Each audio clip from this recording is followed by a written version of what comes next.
The original Bionic Commando was an arcade game developed by Capcom that released in 1987. It's an action platformer, and the gimmick is the protagonist's bionic arm, which features a grappling gun, allowing him to swing around the environments. An NES version was released in 1988 and contains significant differences from the arcade release. Furthermore, the Nazi symbolism seen in the Japanese version was stripped out of the North American version, which is the version I played for this review. The basic premise in both versions is the same, but instead of engaging Nazis, the enemies are referred to as the Bads. I've wanted to play this for a while, and I found a copy on eBay for pretty cheap, so I bought it. Now let's take a look at Bionic Commando and see what it's all about, and if it still holds up. The story is set sometime in the 1980s. The Federation forces discover a document about a project called Albatross being developed by the Empire. They send in Super Joe, apparently the same character from the 1985 game Commando, to stop them, but he's captured. They then send in Lad Spencer, a commando with a bionic arm, to rescue him. I think the story was pretty good for the time it released, and the game sends you on quite an adventure.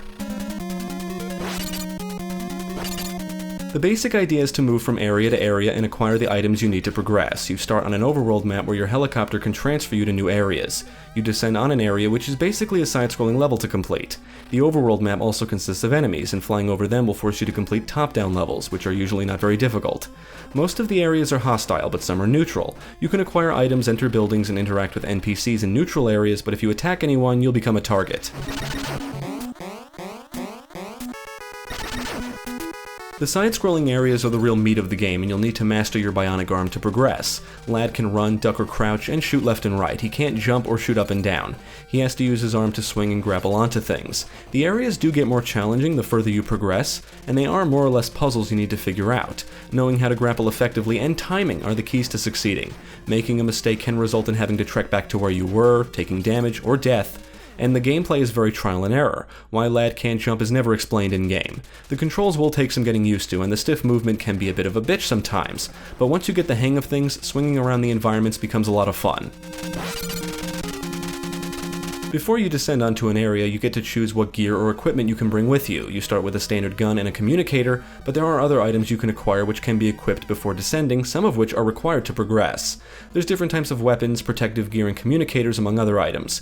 Areas will contain contact rooms where you can communicate with your own men, and wiretap your enemies, both of which provide you tips and information on what's up ahead, or what you need to do to proceed.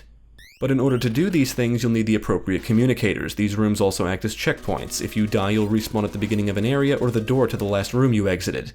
If you lose all your lives, it's game over, but if you have any continues, you can continue where you left off. Every now and then an item box will come parachuting down, and you can break it to reveal an item that will aid you.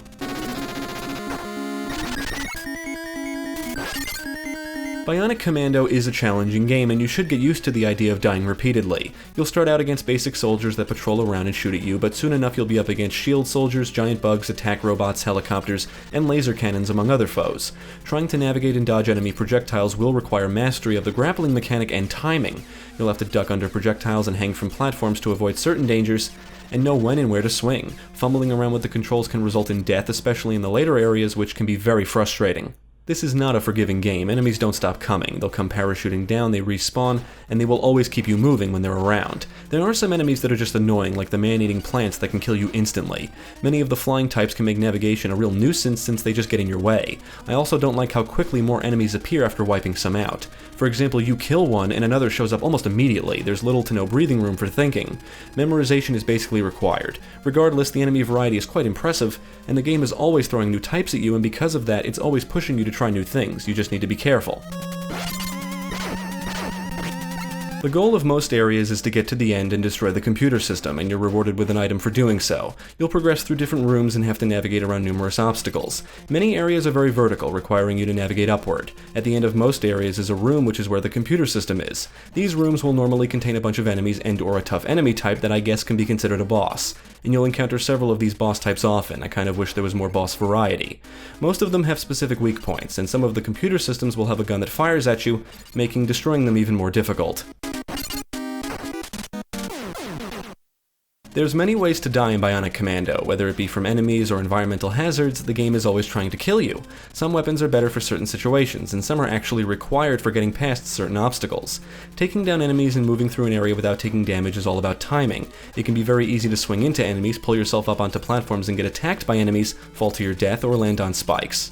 Sometimes it's not always clear how to progress. Springboards launch you upwards, these slime things will carry you, you can ride certain platforms, and you can only grapple onto things like platform ceilings and specific objects. You can usually see what's around you, so you want to time your grapples and attacks, or chances are you'll take damage and or get knocked back. You'll often have to grapple and swing from one section to another, and many of the later areas can feel cheap, since you can't always see what's up ahead or because there's little room for error.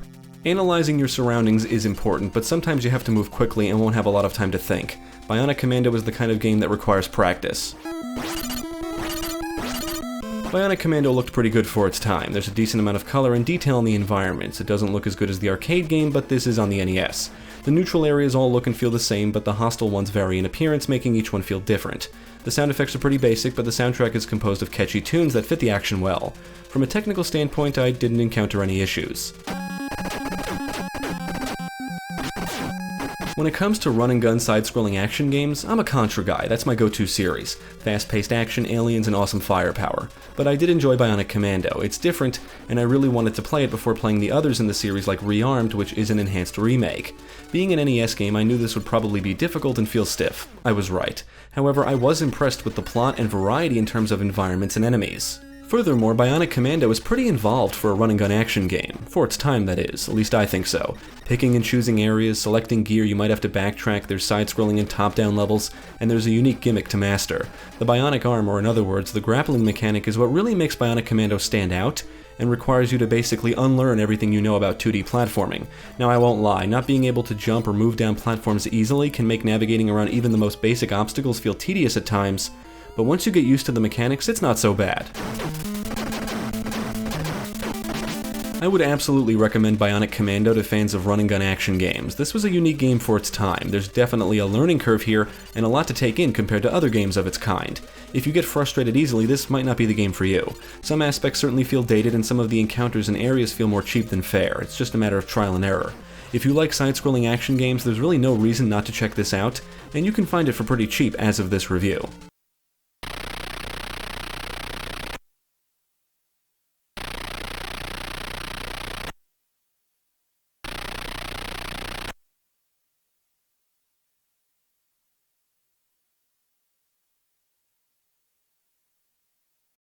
Thank you for watching. If you enjoyed this video, check out the rest of our channel, follow us at the links below, and you can also support us on Patreon. If you're interested in more gaming content, check out our friends over at GameCast.